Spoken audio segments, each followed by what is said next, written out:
除咗係聽關於一啲老師分享嘅理論之外咧，亦都係有同工咧分享關於使用唔同嘅平台啦，等我哋可以實作操作，同埋進行一個小組嘅討論。佢哋所用嘅點子啊，所用嘅 ideas 咧，會俾到一啲靈感上邊嘅刺激。真係有教師前線嘅同工，亦都有大學嘅同工，亦都有學者嘅分享。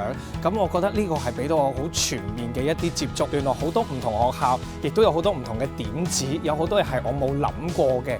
咁呢啲對我嚟講都好衝擊嘅。